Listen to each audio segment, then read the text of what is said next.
What's up mga ka-Big Bites? Rockets na isahan ng Lakers, grabe ang ginawang trade.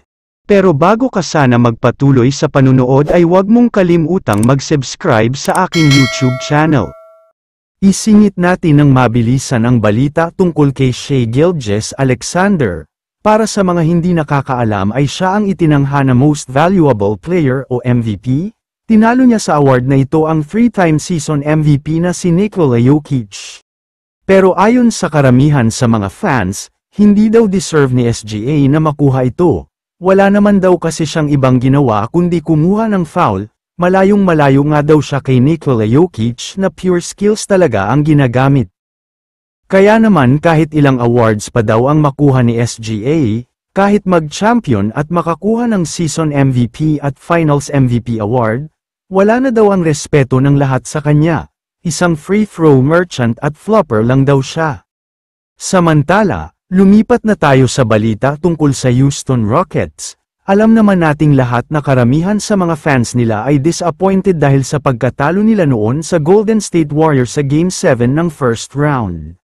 Pero mas disappointed ang lahat sa performance ng kanilang superstar na si Jalen Green, na halos buong serye ay hindi talaga siya naramdaman. Lumubog ang laro niya at hindi man lang siya nakuhanan ng contribution.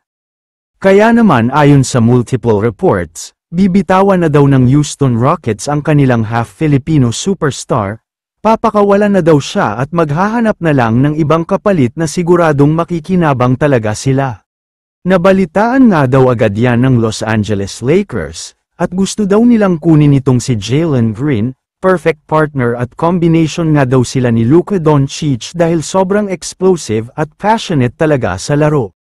Ang ibibigay nga daw ng Lakers ay itong si Dalton Knecht at may kasama pang 3 future first round picks with the rights to swap, at samahan mo pa yan ng protected top 5 second round picks at may cash incentives pa. Mukhang payag na nga daw ang Rockets dyan dahil makakaiwas sila sa isang player na may napakalaking kontrata. Mahigit $100 million ang contract niya, samantalang si Dalton Knecht ay $18 million lang.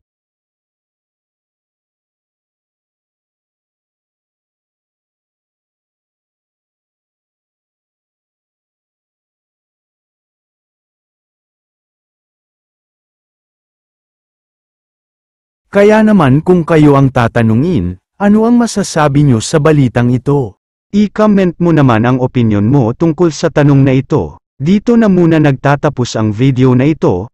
Maraming salamat sa panunood mga ka-Big Bites. God bless sa inyong lahat.